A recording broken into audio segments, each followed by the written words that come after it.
اعوذ باللہ من الشیطان الرجیم بسم اللہ الرحمن الرحیم۔ سورۃ التین بسم اللہ الرحمن الرحیم۔ یہ سورت بھی نفسیاتی فلسفیاتی اعتبار سے بہت اونچی ہے، اور وہ کیا ہے سمجھ لیجئے۔ جب کبھی اللہ کا بندہ کوئی جس کی اخلاقی حس بیدار ہو، بات وہیں سے چل رہی ہے، اخلاقی حس الہمہا فجورہا و تقواہا، وہ اگر کسی بگڑے ہوئے معاشرے میں بیٹھ کے دیکھتا ہے کہ ہر جگہ پر خود غرضی ہے، ظلم ہے، ہر جگہ پر ہم دیکھ رہے ہیں جھوٹ ہے، دھوکہ ہے، فریب ہے، زیادہ بیان کرنے کی ضرورت ہی نہیں، خود ہمارا جو معاشرہ ہے اس کی بہت بڑی مثال موجود ہے، شاید بڑی ہی نمائندہ جو مثال ہے دنیا کے اندر اس چیز کی۔ اس پہ کوئی غور کر رہا ہے تو غور کر کے بالآخر بسا اوقات انسان اس درجے پر پہنچتا ہے کہ انسان ہے ہی بہت حقیر اور بہت گندی مخلوق، اس میں خیر ہے ہی نہیں، خیر کا کوئی پہلو نہیں۔ اور یہ میں آپ سے عرض کر دوں، آج کے سارے جو ماہرین نفسیات ہیں ان سب کا حاصل یہی ہے کہ انسان میں کوئی اعلیٰ شے ہے ہی نہیں، یا پیٹ ہے، یا اس کی شہوت ہے، یا حب تفوق ہے، یا اینیمل انسٹنکٹس ہے۔ کسی خیر کا مجھے کسی بھی جو بھی ہو آپ کا سائیکالوجسٹ کو بتا دیجئے کہ وہ کسی خیر کا بھی آپ کے اندر کوئی سراغ لگا کر بتا سکے۔ یہ جو ایک آتی ہے انسان کے اوپر مایوسی، حساس انسان پر، اس میں یہ صورت نازل ہوئی ہے کہ انسان شر ہی شر نہیں ہے، گند کی پوٹ ہی نہیں ہے، اس میں بڑی بلندی کا پہلو بھی ہے۔ والتین والزیتون، گواہ ہے انجیر اور گواہ ہے زیتون، وطور سینین، اور گواہ ہے وہ پہاڑ طور سینا، وہذا البلد الامین، اور گواہ ہے یہ شہر امین، امن والا شہر۔ لقد خلقنا الانسان فی احسن تقویم، ہم نے تو انسان کو بہت بلند حساب پر، بہت عمدہ تخلیق پر بنایا تھا۔ اب قسموں کا اس کے ساتھ ربط کیا ہے؟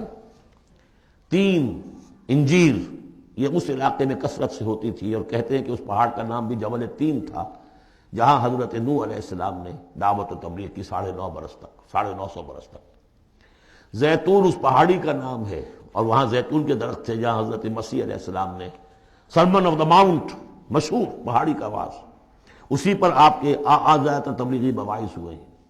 طور سینین تو واضح ہے، حضرت موسیٰ علیہ السلام کو جہاں ہم کلامی حاصل ہوئی۔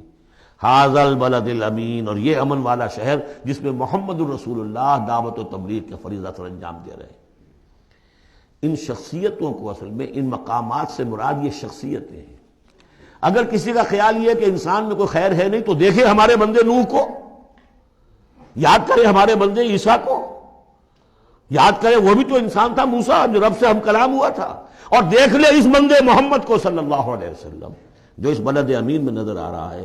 کیا تمہیں ثبوت نہیں مل جائے گا کہ انسان میں تو بڑی عظمت رکھی تھی ہم نے؟ یہ دوسری بات ہے، آپ اپنے آپ کو حیوان ہی سمجھ لیں، حیوان بنا لیں۔ فلا تکونوا کالذین نسوا اللہ فانساہم انفسہم، یہ تو آپ کا کام ہے، آپ نے کیا ہے، یہ گراوٹ تو آپ کو ملی ہے۔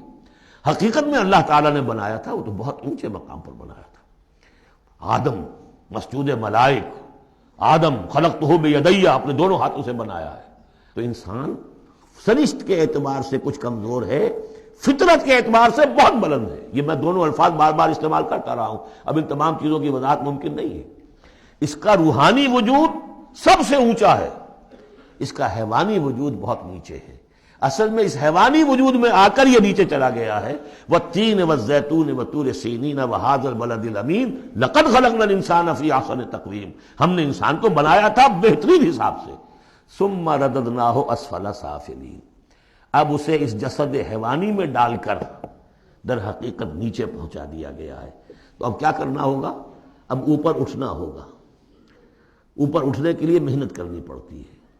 الا الذین آمنوا وعملوا الصالحات، اب یہ ایمان اور عمل صالح ہے جو تمہیں اس پستی سے نکال کر اوپر لے آئے گا۔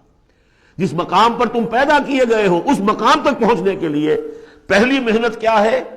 آپ کے شعور اور ذہن کی آزمائش ہے کہ اللہ کو پہچانتے ہو یا نہیں، اور دوسری محنت عمل صالح ہے۔ الا الذین آمنوا وعملوا الصالحات فلہم اجر غیر ممنون، تو ان کے لیے تو اجر و ثواب ہوگا جو اس کا سلسلہ کبھی منقطع ہی نہیں ہوگا۔ فما یکذبک بعد بالدین، اب اس کے ساتھ ہی ایک بات ایسی جوڑ دی کہ اگر تمہیں بھی نظر آ رہا ہے کہ کچھ لوگ بلند ہیں، کچھ پست ہیں، کچھ گھٹیا ہیں، کچھ بڑھیا ہیں، تو سوال یہ کہ اس کا کوئی نتیجہ بھی نکلنا چاہیے کہ نہیں؟ پھر کیا چیز ہے جو تمہیں آمادہ کرتی ہے جزا و سزا کے انکار پر؟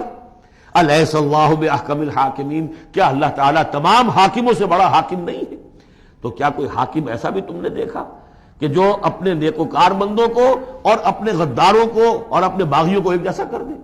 تو اگر انسانوں کے اندر یہ دونوں طرح کے کردار موجود رہے ہیں، جو تمہیں زیادہ نظر آ رہے ہیں وہ تو دوسری طرح کے ہیں، ہم نے بھی تمہیں دکھا دیے نا، موسیٰ بھی اللہ کا بندہ تھا، انسان تھا، عیسیٰ بھی تو ایک انسان تھا، یہ محمد بھی چلتے پھرتے جو ہے ثبوت ہے انسانی عظمت کا، یہ انسان کے اندر عظمت بھی ہے، اگرچہ ادھر اگر متوجہ نہیں ہوگے تو واقعی حیوانوں سے بھی بدتر ہو جاؤ گے، اولئک کالانعام بل ہم اضل۔